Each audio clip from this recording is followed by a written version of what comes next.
자, 토요일, 일요일날 시 수업을 듣는 우리 고등학교 1학년 친구들, 정말로 이 영상을 보면서 공부를 해오실지는 모르겠지만 일단은 열심히 제가 요 카메라 쳐다보면서 한번 강의를 찍어보도록 할게요. 사실 그런 게 있어요. 요 카메라만 앞에 서면 약간 긴장이 됩니다. 난 인방 체질은 아닌가 봐. 긴장돼. 근데 기본적으로 오늘 볼 페이지는요, 우리 교재 68페이지 보도록 할게요. 뭐 볼 거냐면요, 신석정의 꽃덤불 볼 겁니다.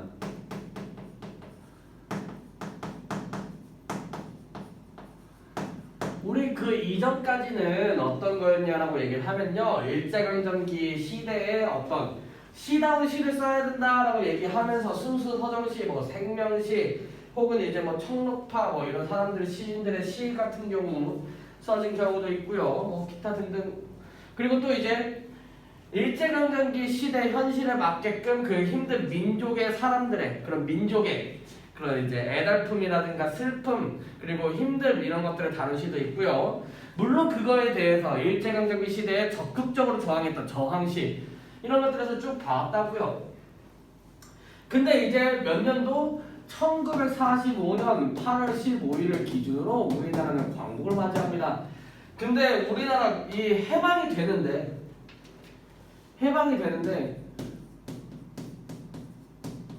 우리 힘으로 이뤄낸 거다? 아니요, 갑작스럽게 해방을 맞이해요. 아직 처리할 게 많은데 갑작스럽게 해방이 된단 말입니다.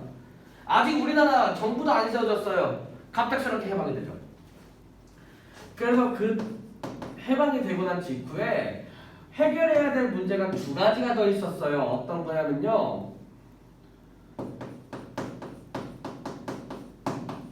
민족 분열의 문제와 신탁 통치와 관련된 내용들이 있었습니다.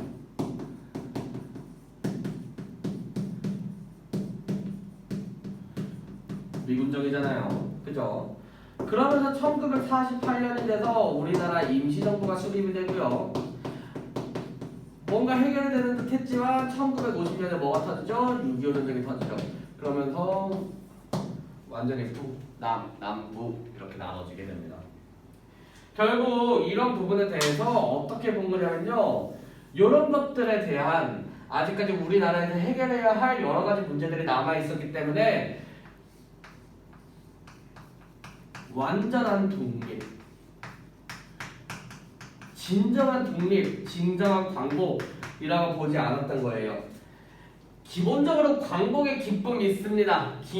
이런 광복의 기쁨 자연스럽게 있지만 어떤 것도 얘기하는 거야? 정말 진정한 독립에 대해서 이야기하고 어떤 민족이 분열되고 있는 그런 현실에 대해서 진정으로 민족이 화합하는 그런 순간들을 바라기 시작한 거지. 그런 다음에 또 어떤 내용도 다루겠어요? 그 뒤에 이제 6.25 전쟁과 관련된 전후시 같은 것들이 적히기 시작하는 거죠.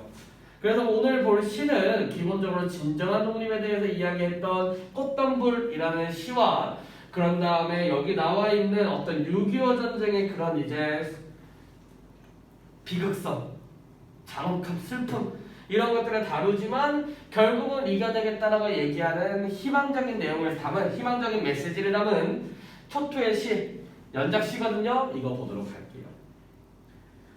자, 꽃덤불 보도록 하겠습니다. 독립 기쁩니다. 하지만 진정한 독립을 위해서 우리 민족이 가져야 할 모습, 그리고 진정한 광복을 이룰 것이다 얘기하는 그런 모습들을 다룬 꽃덤불 먼저 볼게요. 자, 진정한 독립에 대해서 얘기한다고 제가 몇 번이나 강조했지만 사실은 여러분들이 파악하셔야 될 게 있습니다. 이거를 좀 오늘 어려운 설명을 살짝 할 거예요. 시라는 것을 읽는다고 얘기를 했을 때 오용규라는 사람의 관점은 일단 첫 번째 어떤 식으로 해석을 했었죠? 작가를 기준으로 해서 이렇게 썼을 거다,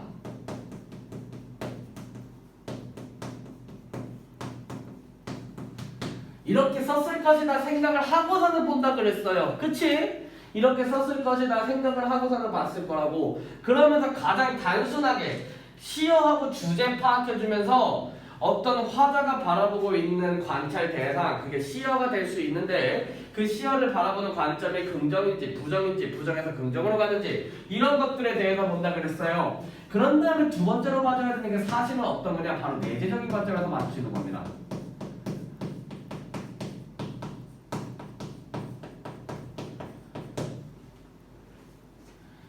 시를 객관에서 볼 필요가 있다 이거예요. 여기 각각 나와 있는 시어에 대해서 이런 식의 의미를 부여하기 전에 그 앞서서 이런 식으로 두 가지 먼저 해석해 주는 게 중요하다고요. 왜냐면요, 여러분들이 이런 시를 볼 때 모의고사나 수능 같은 경우에 문제가 나왔을 때 여러분들 3번 문제 보면요, 여기 노장 사상에 대해서 얘기가 나와요.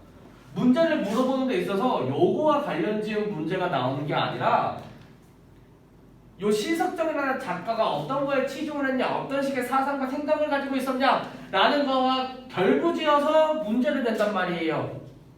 근데 무작정 어떤 시든지 간에 이런 식으로 먼저 해석을 한다는 문제를 풀면요, 가끔 이게 인지 부조화가 이루어지는 경우가 있어요. 잘 모른다고. 그러니까 기본적으로 1번, 2번 넘어간 다음에 세 번째 여기서 얘기하는 이런 식의 그 당시의 시대 상황 같은 것들을 파악해주는 외재적인 관점에서 바라보는 관점들. 주로 여러 가지 있지만 외재적 관점에서는 주로 이제 시대 반영론적 관점으로 본다 얘기예요. 총 세 가지가 있지만 일단 요거를 제일 깊게 얘기하는 편입니다. 물론 이 작가가 생각했던 이런 사상이라든가 생각 같은 경우도 표현론적 관점이라고 얘기하긴 해요.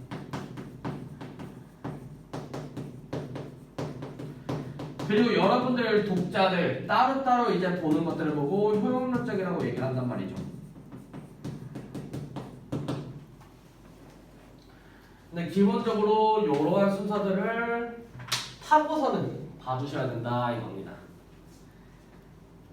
우리 982 같은 경우에는 기본적으로 어떤 내용에 대한 이해, 설명하면 참 잘하지만 거기서 끝날 가능성이 되게 커요. 그런 경우에는 뭐야? 내가 이것만 설명했어. 요 1, 2번 안 하려고 한다. 내 1, 2번만 설명했어. 3번 잘 안 하려고 한다. 근데 내가 어떤 걸 설명하든지 간에 일단 시를 텍스트 자체를 읽고 나서 문제에서 요구하는 보기를 참고해서 읽을 줄도 알아야 된다 이겁니다. 어떤 아니란 그런 사고에 박혀있음, 선입견에 박혀있으면 안 된다 이거예요. 알겠니? 어떤 걸 한번 볼게요. 기본적으로 그래서 요거 같은 경우에 어떤 시어에 대해서 긍정과 부정. 그러니까 꽃덤불이라는 거에 대해서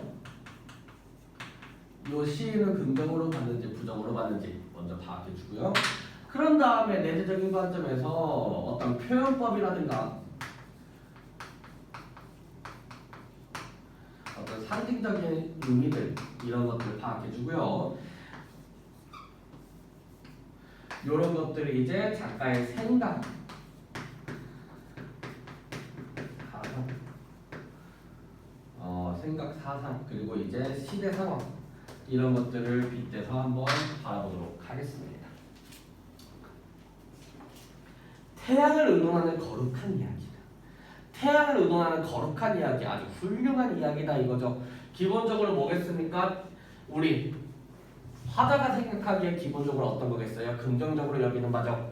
그런 다음에 어떤 이런 표현으로 보면은 여기서 이렇게 보면은 기본적으로 작가가 사상으로 생각하는 게 도교적인 사상이니까 어떤 이상향에 대한 이야기일 수 있고요. 태양을 거론하는 그런 거룩한 이야기는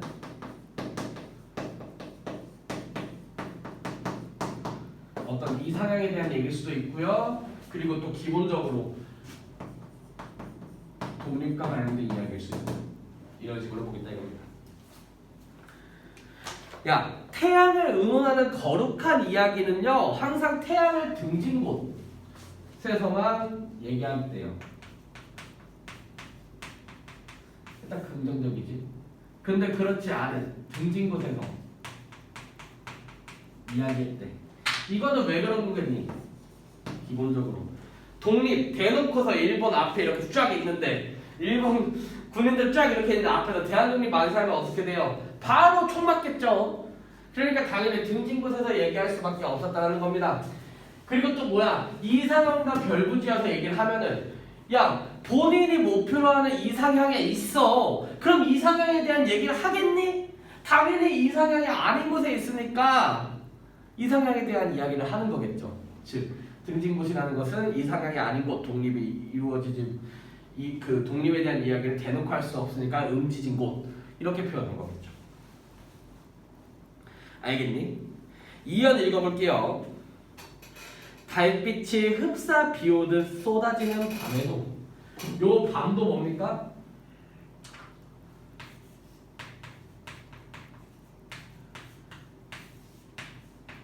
태양과는 약간 대조되는 속성이죠. 그죠?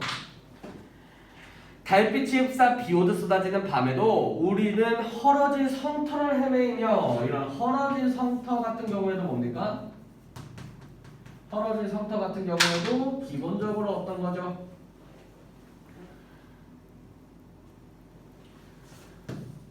어떤 이상향이 아닌 곳. 왜? 내가 헤매고 있는 공간이니까 이상향이 아닌 곳. 즉 또 어떤 공간? 아직 일제강점기 현실에 놓여져 있는 우리나라를 뜻합니다. 일제강점기 현실에 놓여져 있는 우리나라를 뜻한다고요.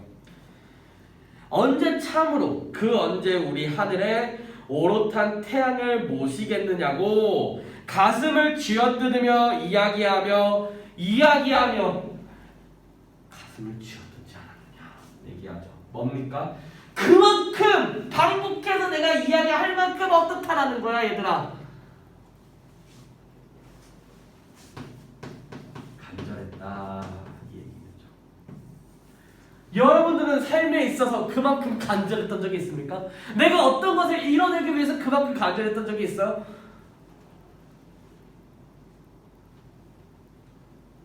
보시고 있는 여러분들의 첫사랑이 있었습니까? 그것을 이뤄내기 위해서 여러분 남부분 춤췄던 적이 있나요?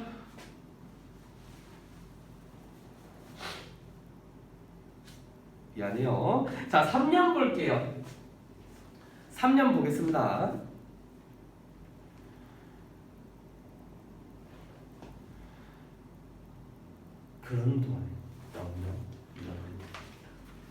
그러는 동안에 영역 잃어버린 것도 있대요. 어떤 본인이 이상향을 떠나가기 위해서 그리고 독립을 이뤄내기 위해서 이렇게 활동하는 동안에 잃어버린 것도 있대요. 일단 기본적으로 첫 번째 것은 긍정적으로 봅니다. 잃어버렸던 것 뭐니? 죽음이죠. 두 번째, 그러는 동안에 멀리 떠나보낸 법도 있대요. 이건 뭡니까? 유랑하던 삶을 살던 것이죠. 그러는 동안에 몸을 팔아버린 법도 있대요. 이걸부터 부정적으로 보겠죠. 어떻게 보는 겁니까? 변절한 거죠. 마지막, 그러는 동안에 마음을 팔아버린 법도 있다. 이건 뭡니까? 아예 그쪽으로 전향한 거죠. 알겠니? 이런 비슷한 뭘 반복하고 있죠? 통사 구조를 반복하고 있습니다.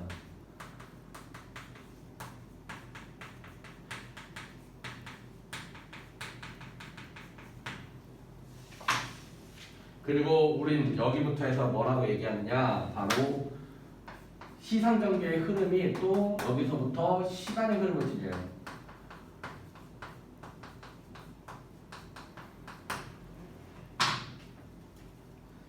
여기까지 과거를 뜻하죠. 그러면서 현재로 옵니다. 현재로 와요.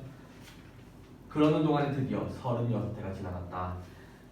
36대가 지난 이게 36대가 무슨 해냐면요. 기본적으로 1945년 8월 15일 1910년도부터 해서 우리나라의 일제강점기가 시작되는 겁니다. 1945년도까지니까 총 몇 년이니? 36년이죠. 결국 36회가 지나갔다라고 얘기하는 것은 뭐니? 뭐가 온 거니? 여기서부터 현재임을 뜻하죠. 36년이 지난 현재 뭘 이뤘니? 뭘 이뤘어? 해방을 이뤘잖아. 맞니 얘들아? 그렇게 해방을 이루고요. 이제 쭉 얘기하는데 다시 우러보는 이 하늘에 겨울밤달이 아직도 차가니 해방이 됐어요. 하지만 뭐 같아요? 아직도 차가니 얘기하잖아요. 그죠? 이 얘기는 뭡니까? 아직까지 진정한 독립을 아직까지 진정한 이상향을 찾지 못한 거죠. 어떤 거다?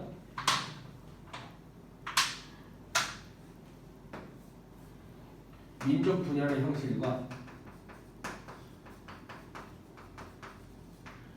신탁 통치 현실. 우리가 우리 손으로 지금 통치 못하고 있잖아. 이런 아직 해결돼야 될 상황들이 있는 거죠. 그러니까 아직까지 차다 이겁니다. 하지만 결국 이제부터 또 이제 나타나는 거 미래를 얘기하겠죠.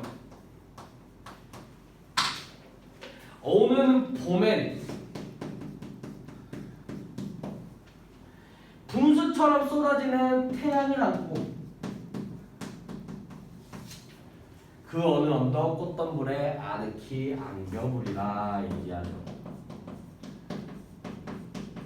결국 봄이 오는 곳에 태양을 감싸는 꽃덤불에 내가 안기겠다 얘기하면서 미래에 어떤 걸 얘기하는 거예요? 진정한 독립과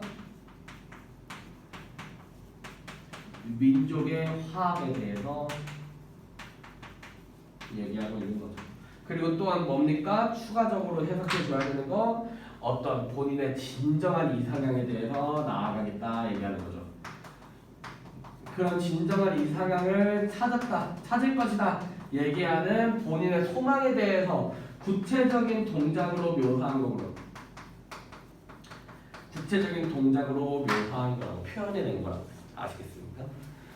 기본적으로 이걸 읽으면서 어떤 식으로 생각하고서 읽어야 되는지와 또한 어떤 식으로 먼저 우리가 생각하면서 이거를 분석하고 막 봐야 되는지 여하튼 뭐 그런 것들에 대해서 좀 설명을 했어요.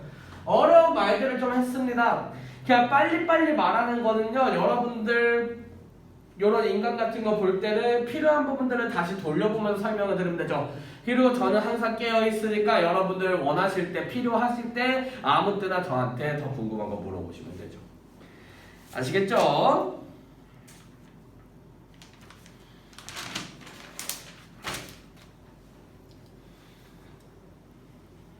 70페이지 볼게요.